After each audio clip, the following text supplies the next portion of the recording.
Welcome to Onward Live, a live stream focused on encouraging you to create a life you love living now. Let's go beyond success to significance. Being clear on our why is crucial. It requires doing the inner work, finding ourselves, getting to know ourselves, embracing our inner child, shedding social conditioning, and letting go of perfect. We know obstacles make us stronger. We can dream big and take action. Believe you can, and you're halfway there.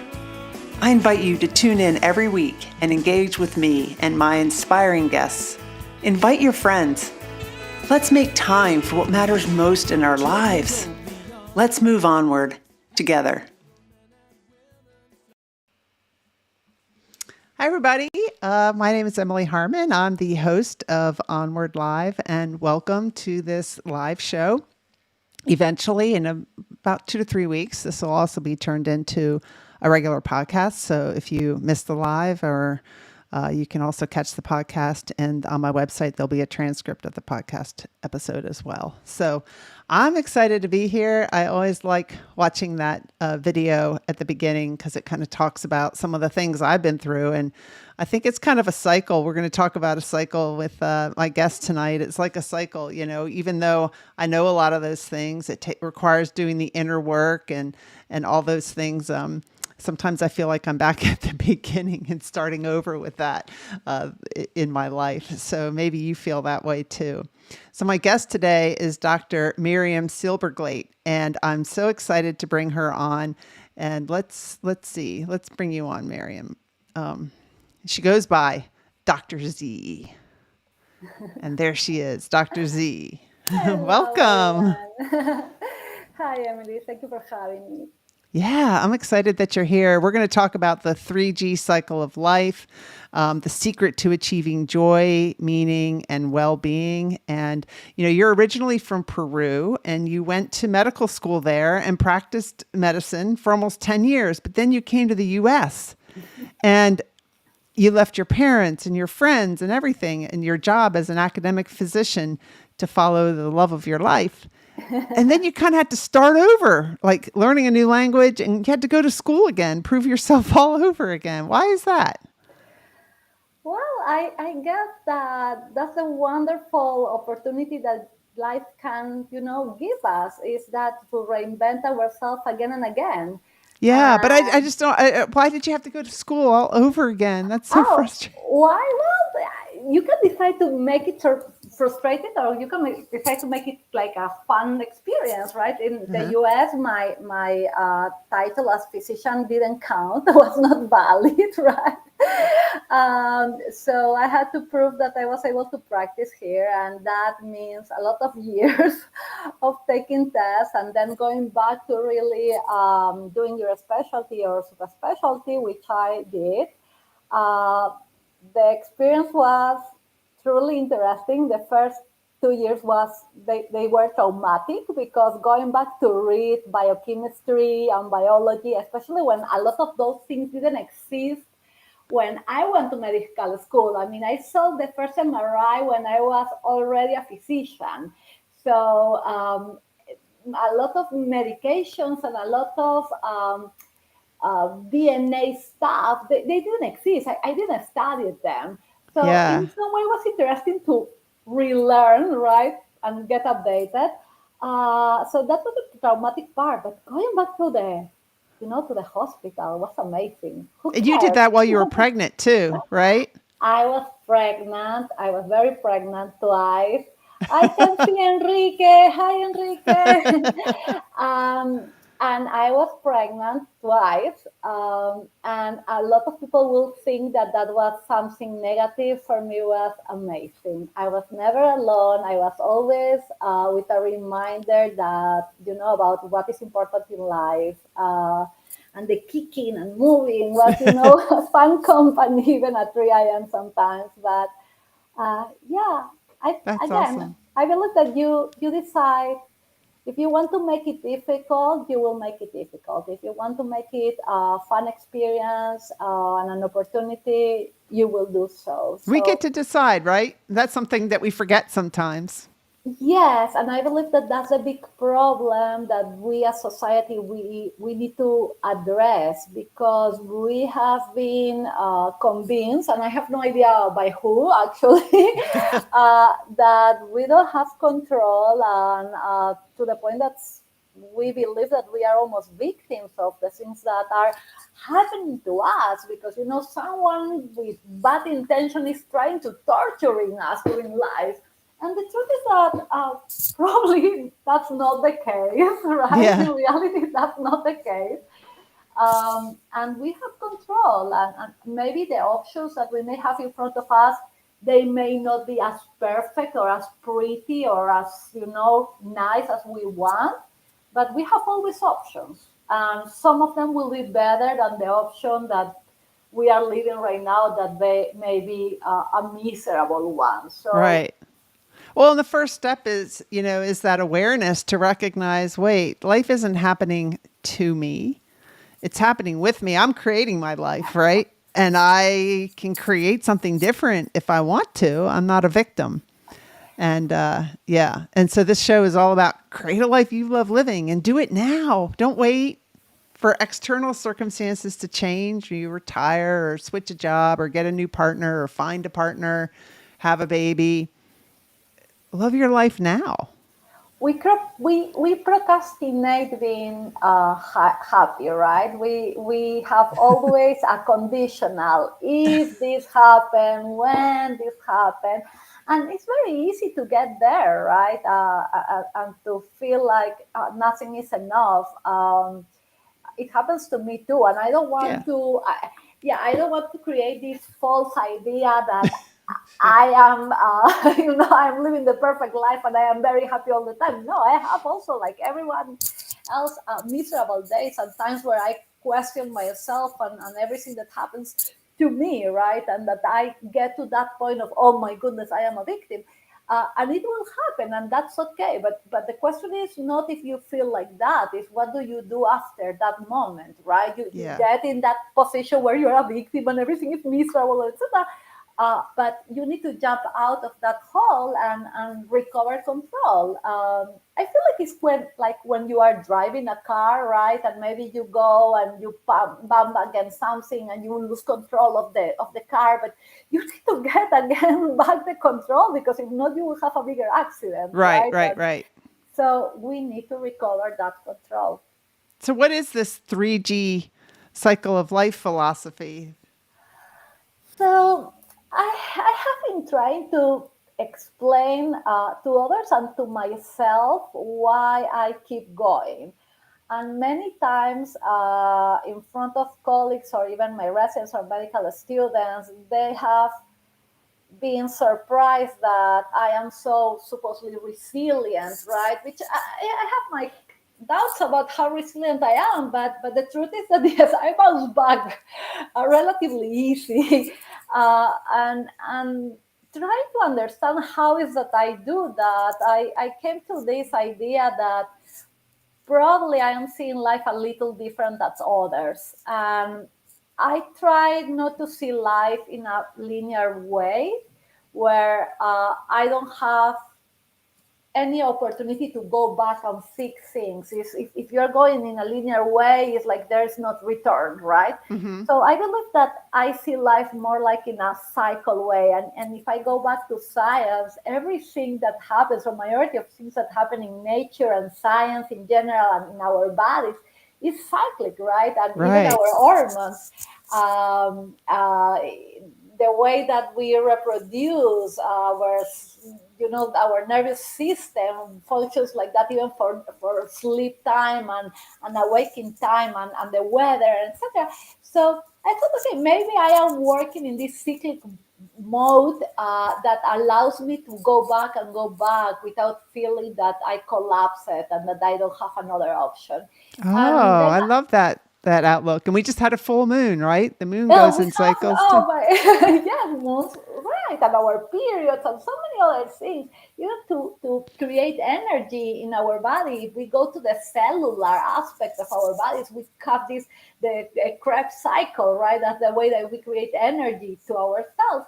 So why we will not be in some way part of a cycle? And thinking about cycles, I compare them with video games to make it even more simple.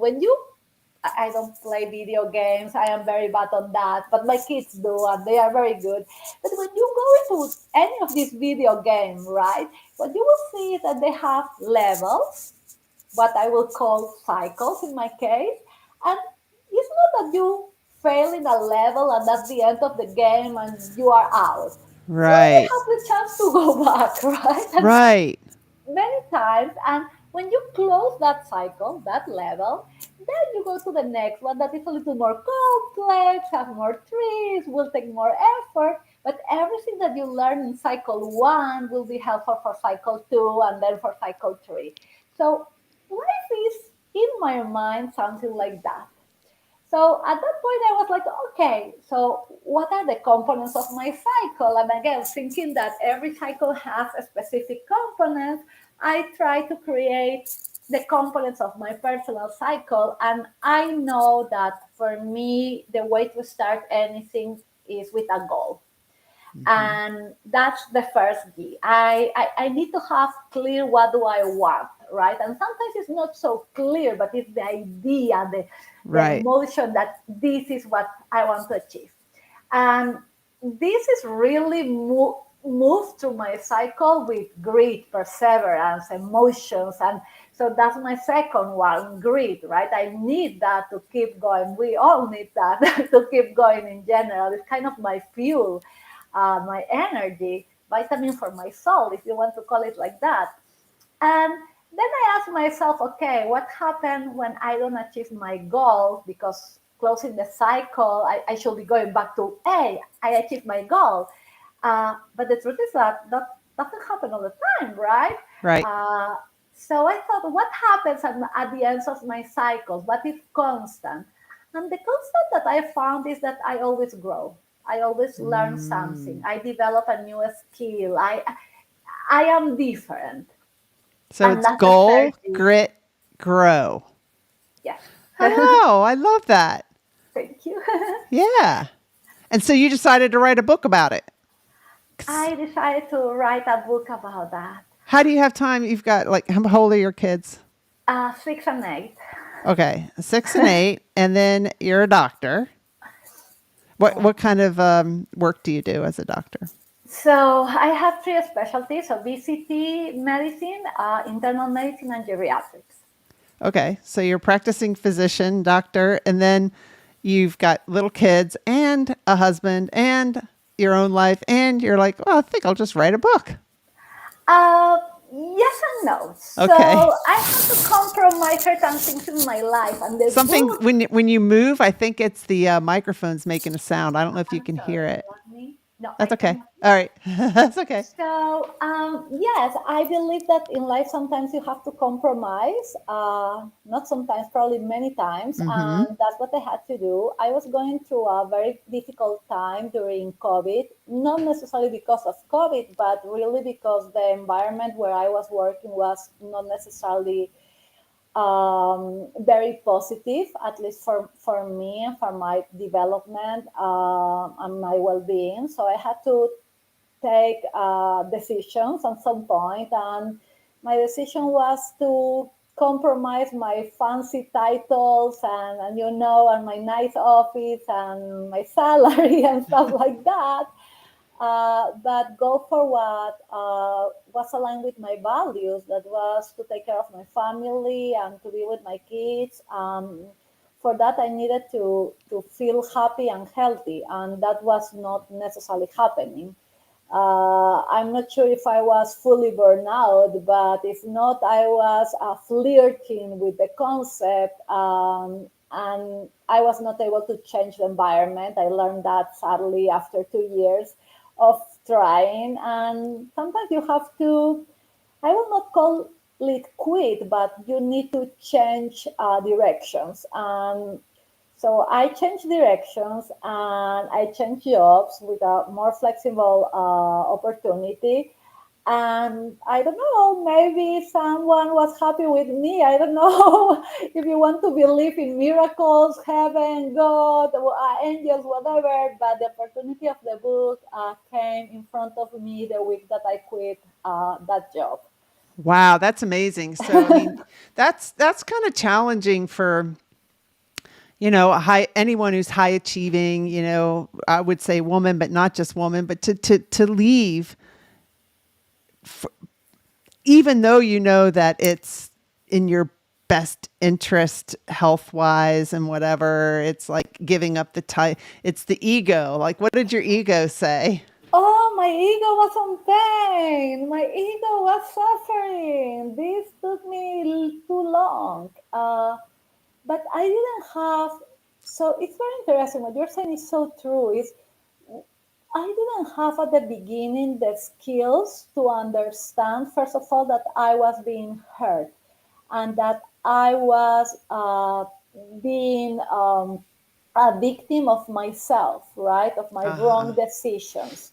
I decided to be an advocate, an altruistic advocate, right? And what I ended being was a very unhealthy advocate that was compromising her own well being and the well being of her family, especially the well being of my kids.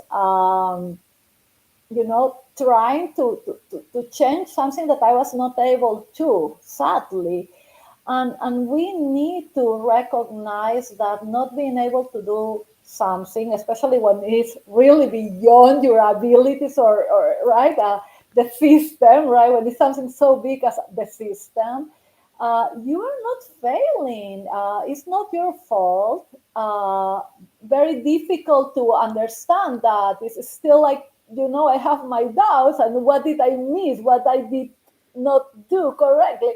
But it gets to a point that you need to accept that you are not super girl or super boy, or and you are not either the president or God, and there are things that are out of your control, you like it or not, and takes a lot of you know time and effort and self-awareness. And the truth is that it's very painful because in higher achievers, our ego, we can admit it or not, right? Yeah. But we have a big ego, and we work so hard for the things You that we worked so have. hard. You went to medical school in Peru, then you came back and you to the US, you had to go to medical school again. You worked so hard for that. And so to give it up, but I really like what you said. You said that you didn't have that awareness at first to really understand this situation. You start, I think you could start to say, this job is driving me crazy. This is this.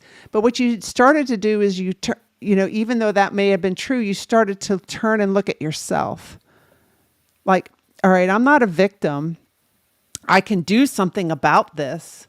And you tried to change your exterior environment, but what ended up creating more joy for you and creating more opportunity for you was to change your internal environment, Yeah. to change the way you were showing up, to change the way you were being. And that required that was a decision to leave that position and to deal with your ego.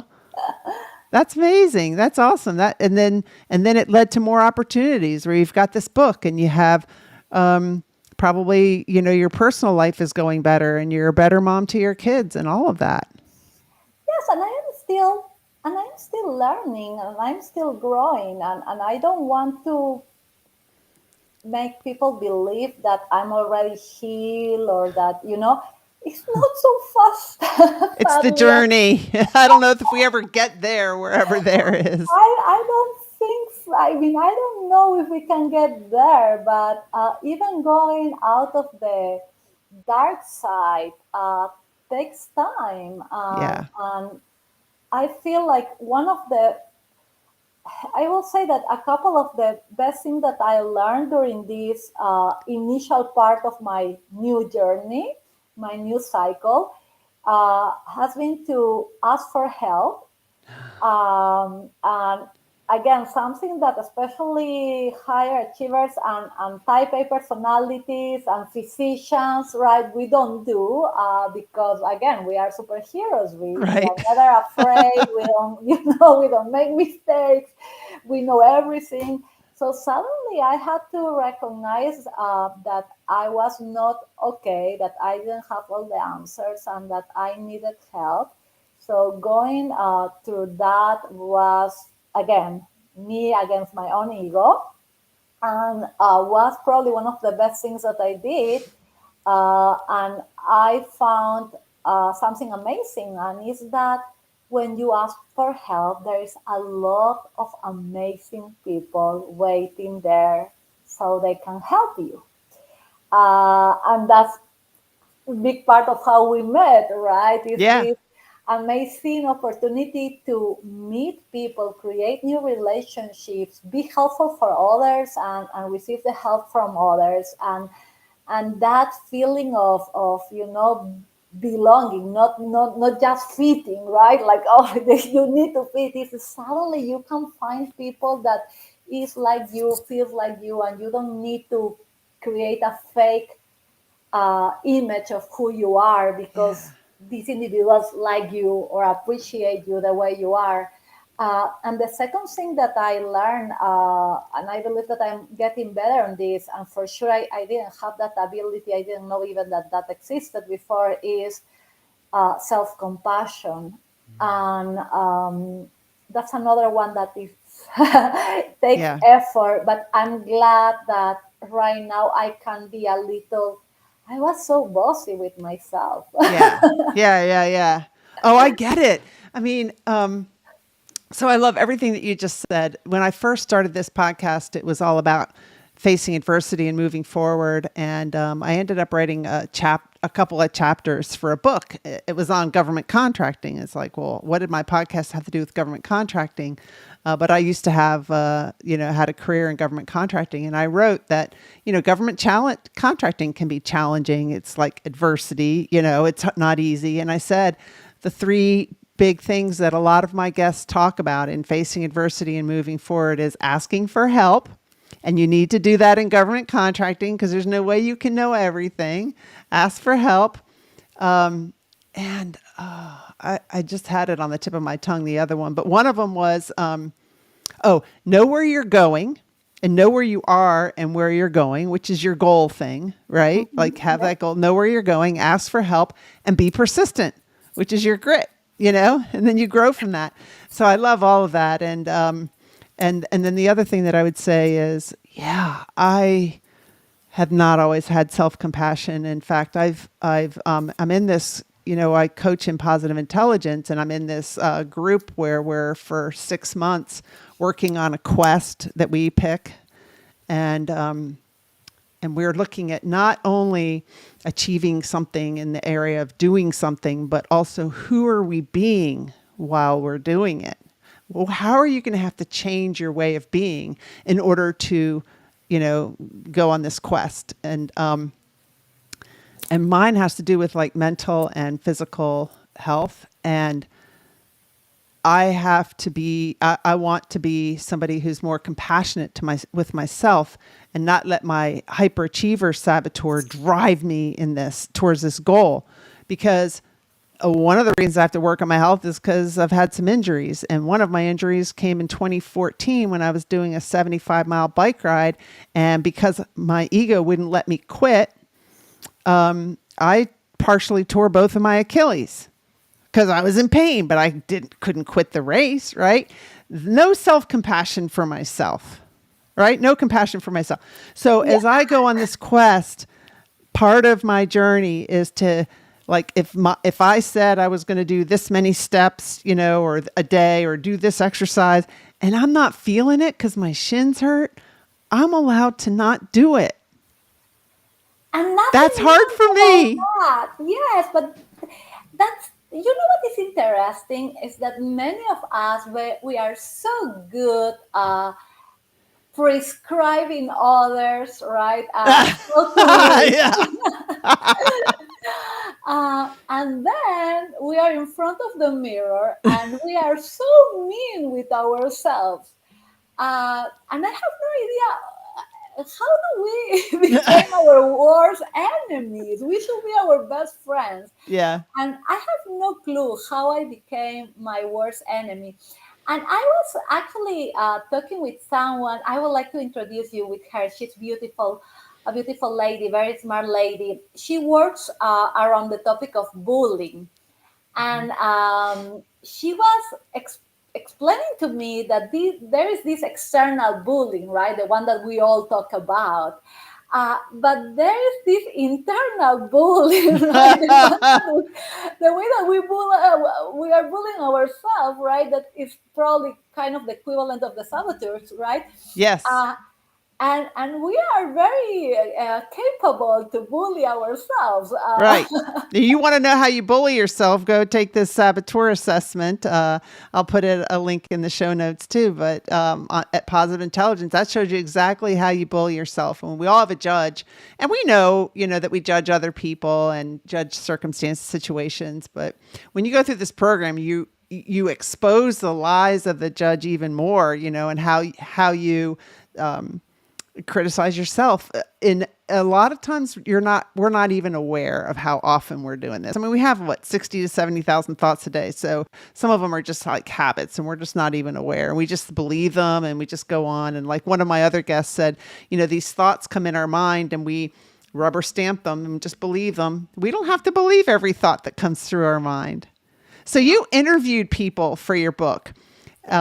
And I'm putting your book up here, The 3G Cycle of Life. You interviewed some people, and I was looking at your website, and I saw somebody that is like Pam Reyes. Okay, well, I just interviewed her a few weeks I ago, love her, yeah. and she's one of my accountability partners, and you interviewed her.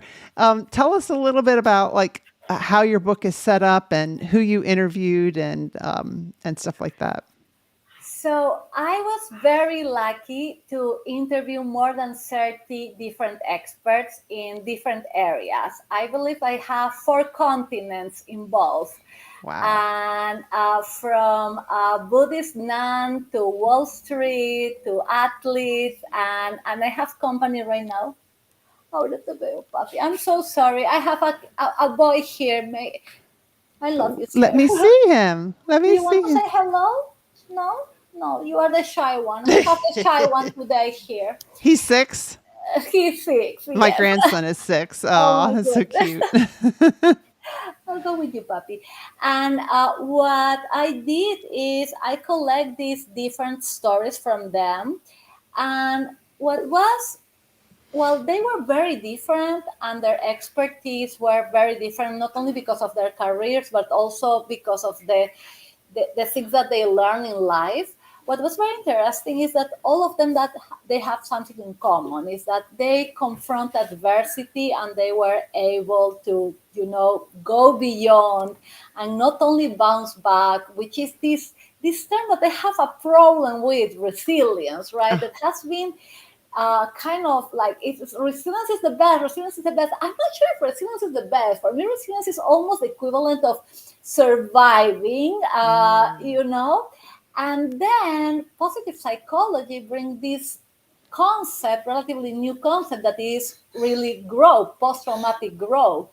And when you think about resilience, I will use COVID as an example. When you think about resilience, is that you were here, where is my camera here? You were here before COVID, right?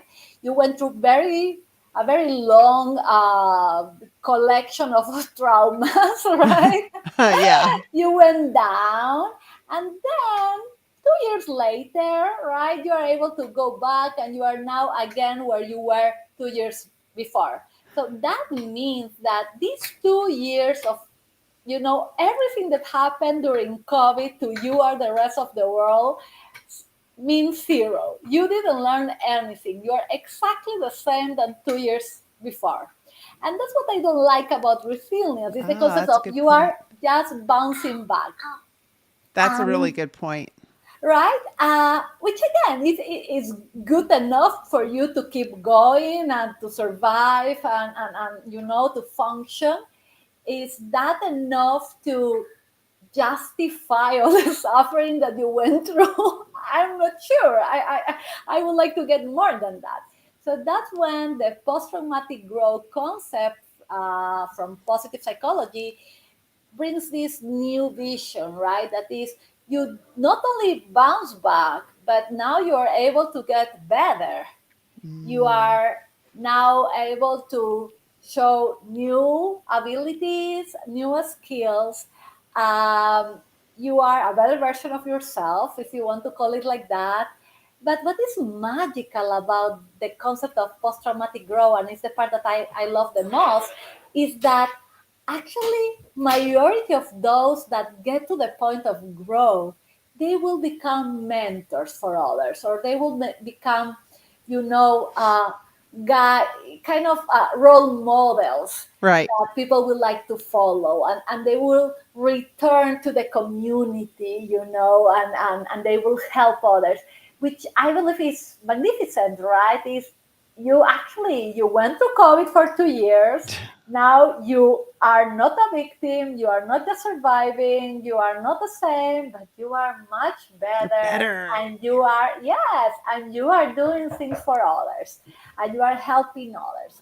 How cool is that? And I believe that's what we need to actually dream with, right? To be Yeah. better than before. Yeah. And the knocking is my kid again. Is your son building something? Or destroying something. I have no idea. We'll find out. Okay, so like tell us a little bit about some of the stories, or like some highlights from your book. I mean, I still want people to get it, and I want to put up here your website, which is, it'll be in the show notes too for those listening, the 3G cycle.live. But you know why should people read it? I believe that people, well, I will not force anyone to read it, but I recommend to read this book, because what they will find is real life, real stories, a lot of vulnerability, transparency. I'm not trying to sell Coca-Cola saying that is the best remedy for whatever, like it was before, right? That was how Coca-Cola was created. Yeah. This is not a remedy. There is nothing magical there. There are just examples of real people with real life, without any superpower, that were able to actually go through life, right, and grow and develop new skills, and now they are helping others, and that they had good times and bad times during the process, because uh, growing is doesn't come without pain, and growing is not linear. Growing is like ups and downs till you get up, right? Hmm. Again, so I don't want to sell this as a magical tool. It is not magical, but will give you uh, tools and references, many of them based, on science, that will explain why this works and how you can use it. So you will have the emotional aspect, the story, right, the gossips, but you will have a little of science there, so you can believe and you can kind of challenge the information. And I believe that this mix will be interesting, especially for those that are like, are really a new book that will tell me how to be happy. Yes, it will be a kind of different book that will tell you how to do it. Uh, Hmm. and some of the stories I believe that are beautiful in many levels. I have one of them that for me was the reason why this project became something more than just a book, and why I decided to start using the revenue of the book to help organizations, mental health organizations. And actually, my inspiration was the story of Leslie. She lost her son by suicide when he was in his 20s. Healthy kid without any background in mental health or any evident red flag. And she decided after this painful situation not to collapse, and instead of us that to create an organization to support young people around the country, so we can prevent suicide.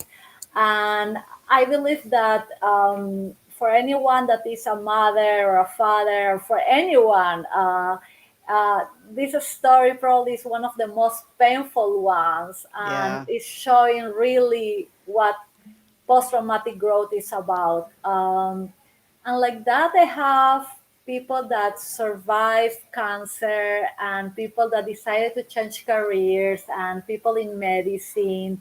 And, we have lawyers that decided to leave their jobs to be better parents. And I feel like one of the highlights of the book, which is kind of at the end and the conclusion, is that we can do better, and we can do better not only as individuals but as a community. And I tell the story of Corey Face, who is a lawyer that was involved with the healthcare system for more than 20 years, and that during COVID lost her sister-in-law by suicide, a physician, the director of an emergency room in New York. And he decided again with his family to push forward after this event, and he created the first law in the US that advocates for well-being for healthcare workers, that was actually approved by the House and then the Senate and etc., Wow. and was signed by President Biden just a few months ago. So this is an historical moment, and even this has been focused. This law is focused right now in healthcare workers. I feel like this is just an opportunity for all of us in different careers to understand that there is hope, that we can make changes, and that we are starting with healthcare workers, but this should apply to all of us. Well-being is a right, and you know, as much as is education and is health.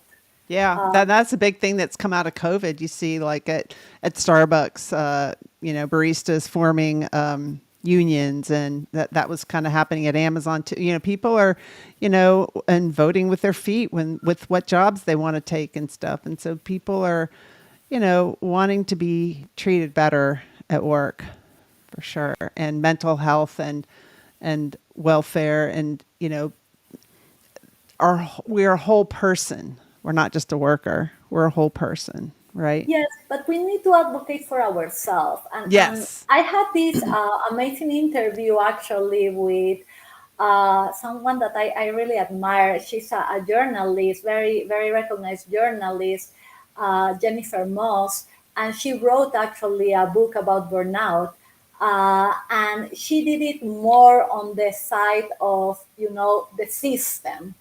And I spoke also with another amazing journalist, two beautiful ladies, both of them.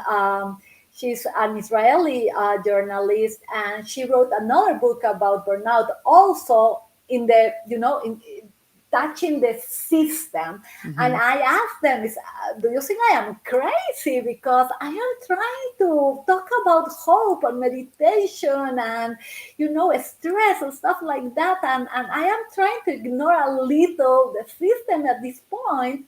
And they told me, no, you are not crazy. Yes, we need to fix the system, but the system will take so long to be fixed right So we need now. to look at ourselves, yeah, and take Yes, that and have bring our power back, right? We don't have to be victims of the system. this, yeah. Hello. And yes, we need to be accountable for our own well-being. Yeah. Really, that's reality. We cannot wait for others to decide what will happen with our health, with our well-being, with our families. Uh, we have a responsibility, and when I talk about individuals, right, I talk about you taking care of yourself, but you taking care of your family, and then you taking care of those that work with you. And you don't need to be um, to have a leadership position, a formal Right. leadership position, to be a leader, right?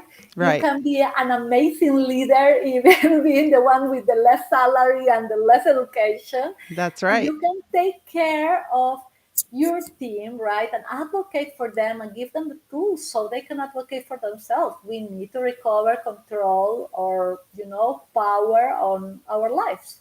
Yeah, for sure. Hi, Garen. Welcome.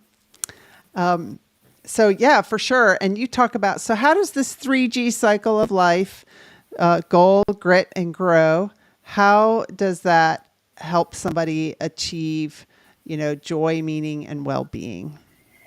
So I believe that the way that I'm using these three components brings again a little of science behind, right? Okay. And when we talk about, for example, goals, the idea is how do we set goals, right? Because you cannot start with a crazy dream. I will go to, I don't know, I'll go to the Mars. moon or right of Mars or whatever. Great. I'm glad that you have that dream, but okay, are we able to? So I believe that it's very important for us to identify and to learn how to set goals that are aligned with our values, aligned with our reality, right? That are able to really be accomplished and to analyze if we have the tools for it and if we have the motivation for it. So what I try to provide through the stories, and there are many stories about how people were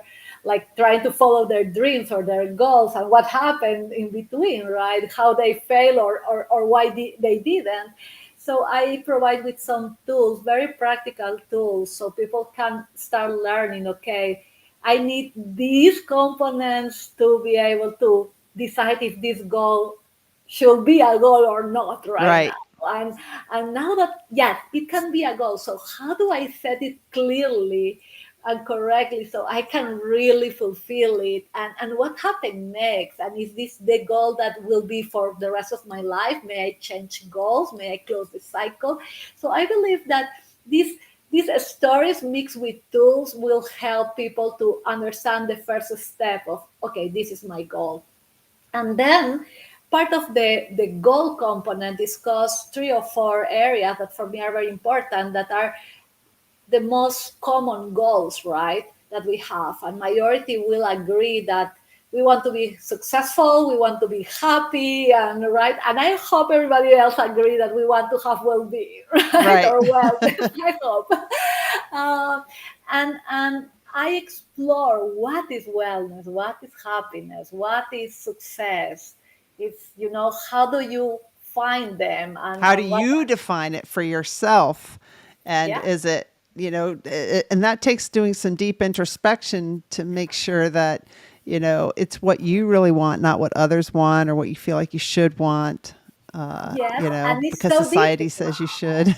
Yes, yes, and then we have the part of grid that is really explore, right, how we move through the cycle and the energy and the things that may happen to stop us or not, right? Thinking about energy. And cycles in general, we will find catalysts, right, that could accelerate the process.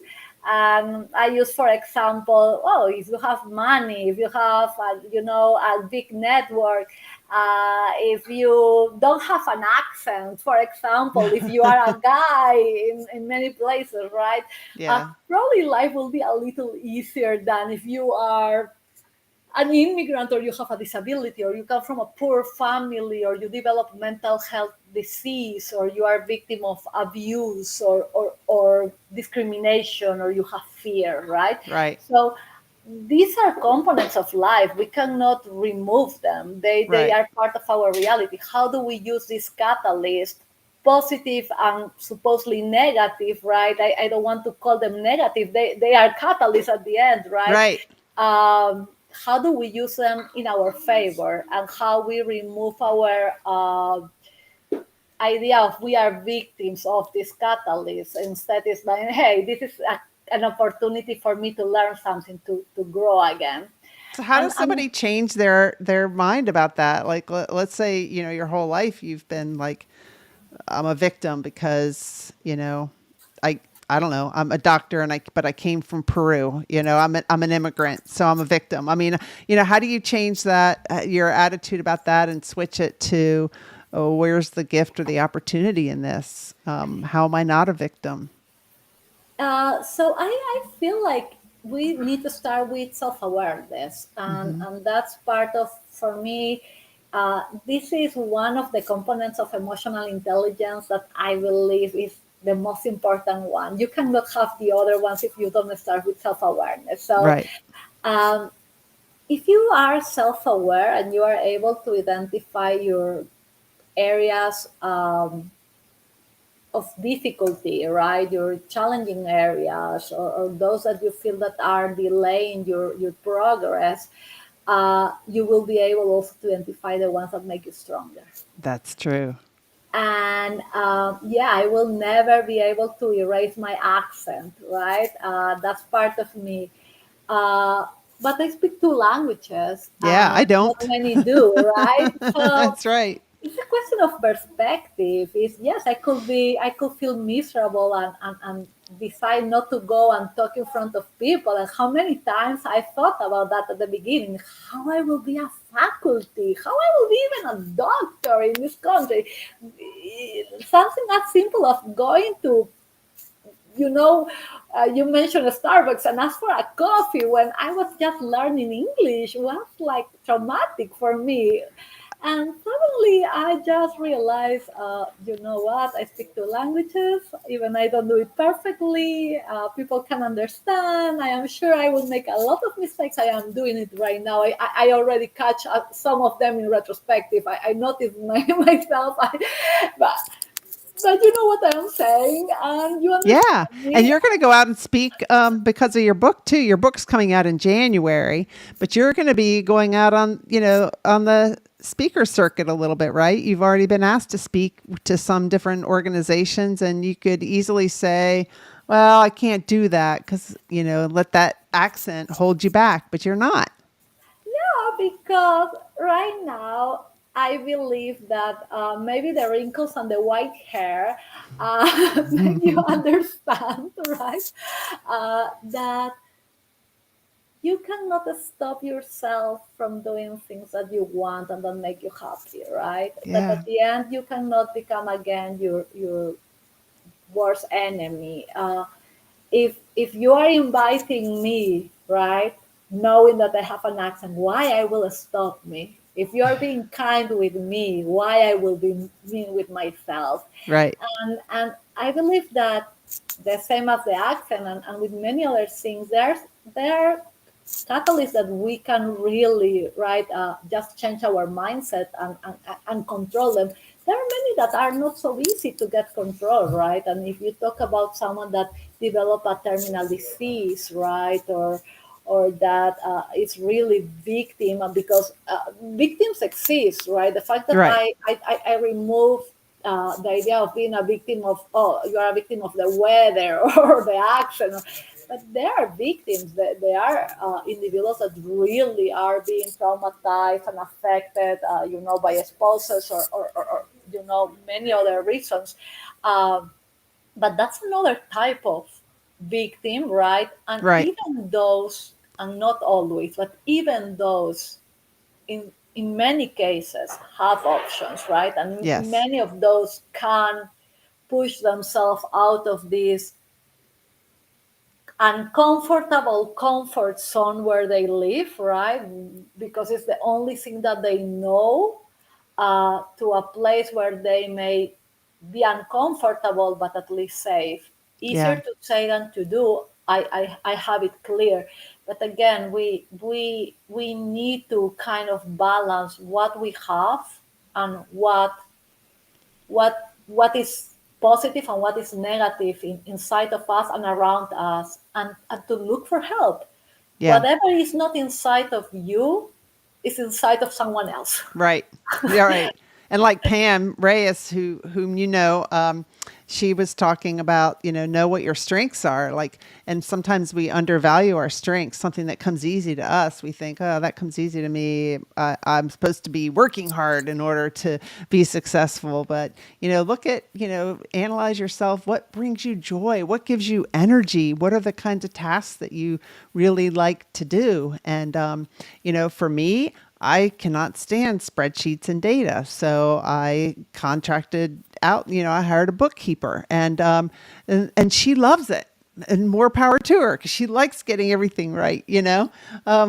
My dog walker actually told me the other day, she's like, Emily, I feel bad, but I didn't cash these 3 checks, and they were from like 2021. And I said, okay, no problem. You can still deposit them, but I guess the fact that I didn't notice you cashed those 3 checks tells you that. I mean, this is my bookkeeper does my business books, not my personal books, but that tells you I haven't balanced my checkbook.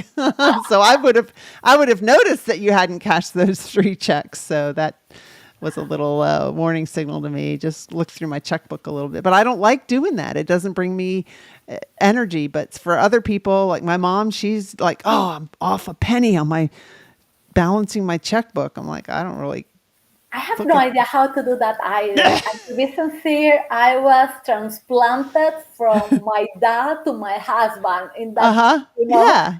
I have absolutely no idea. I hope And you I. don't care to know probably because it's like it's not what brings you excitement, and let the people that love doing that and keep track of that, let them do that. So that's part of finding joy, meaning, and well-being in our lives, is to be doing stuff that we love. Yes, but it's also important to go to those areas of discomfort or those areas that makes us very nervous that we don't like. Because it'll I grow. will, yes, and I will be very sincere. My part of the process with the book involved 4 weeks of pre-sale campaign, and I hated those weeks. I I wouldn't like it hated either. it was for me the first week. Well, you know, because that was the week that I had COVID, right? We were talking actually. So the first week I had COVID and Right. I was miserable. So the second week, finally, I get in, with the energy to start bothering people, trying to convince them to buy a book from someone that has no books before, and that is, by the way, the book is not even printed yet, right? So they have to trust me. Right. Um, and if I hate marketing, something that does not exist yet, was very difficult, and I didn't receive a lot of good outcomes at that point. And I was fighting with myself. I was so upset and so furious. And then I started talking with some of the people that I met through LinkedIn, right? And they start to advise me how to do things and how to make this, to change the perspective. And they were explaining to me, it's like you have a goal, you have a book that you want to be in the hands of people so you can help them. And you also want to sell that book because you want to collect money so you can donate it for, mental health. Right. So what about you stop feeling so miserable about doing this? And you feel the joy, right? And you don't feel guilty. You are not stealing money. You are nothing wrong is happening. You just go with that, new perspective.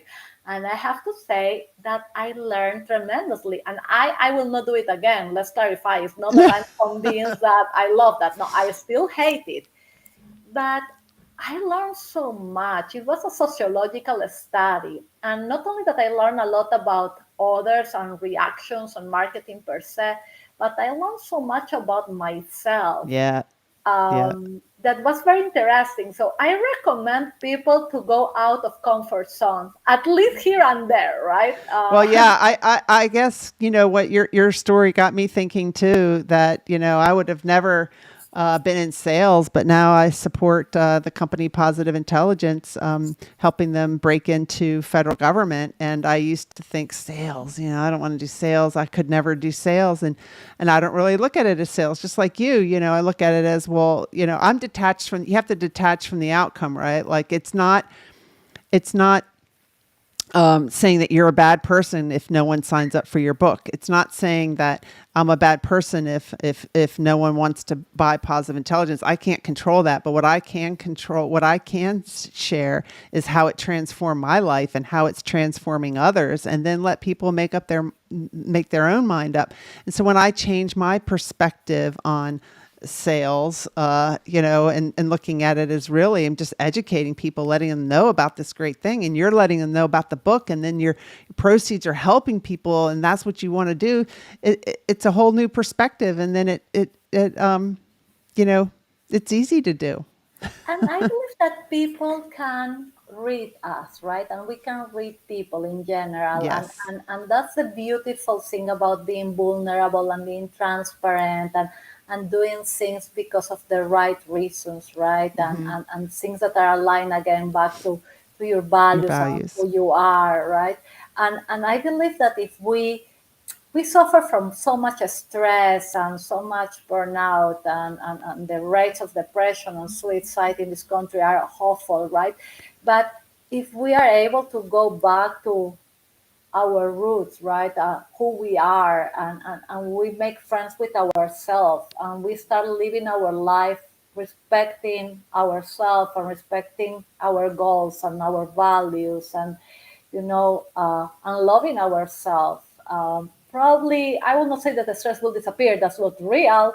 Right. Uh, but probably will navigate life in a better way, in a healthier way, right? And we need to learn that.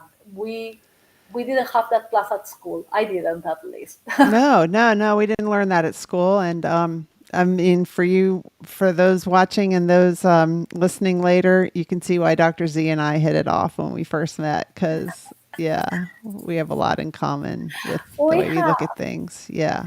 even Yeah. Navy, right? Both of us, we work for the Navy, right? Uh-huh. Yeah. Yeah.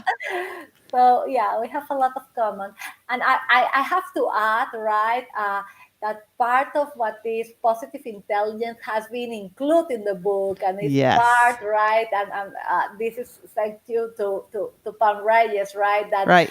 she actually educated me on that, and then you reinforce it, and it's a very interesting concept that I was not aware of, and Hmm. really very close to science too, right, which was something that picked Yeah. my eye, right? So It's based on science and positive psychology and all of that. So, yep. and it's included there in the book because I believe that it's a tool that easily can be, part of little changes that we can do in our life to get to a better place, right? Right. And I like what you said about little changes. Like, I've been reading, actually listening to the book Atomic Habits. And I don't know if you've listened to that or read it, but it's Yeah. all about, like, just a 1 degree change, just a tiny change, and how to really stick to your habits. I really like that book, as well. So we think that we Yeah. have to go from here to there, like, overnight. No. And you see people and you think they made it overnight, but really it was just taking the right, taking tiny steps every day. What can I do today with what I have? How can I be a little bit better? How can I change my attitude a little bit more today? And then you just build on that. And then all of a sudden things come together. Step by step, right? Yeah.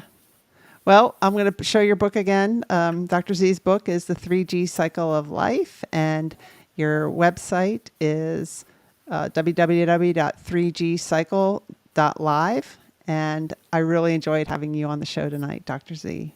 Thank you so much, and thank you everyone for being here. And be healthy, be happy, send your Yes. love.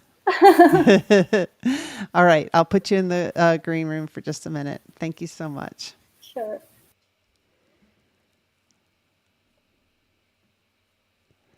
Thank you for watching, everybody. I got 2 more episodes left.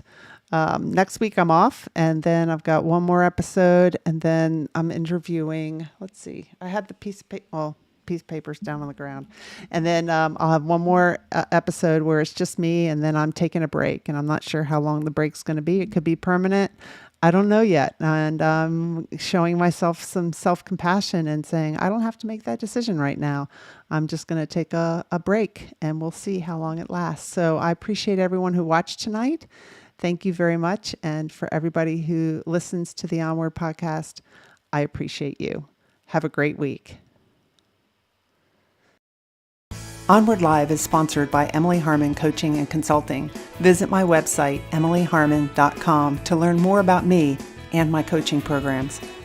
I'd love to help you create a life you love living. Remember, every adversity is our own personal university. Sometimes the lessons are difficult, and we must learn from our experiences. Vulnerability is your superpower. You are lovable and worthy. And we discuss these topics and more because professional is personal. Thank you for joining us and engaging with me and my guest.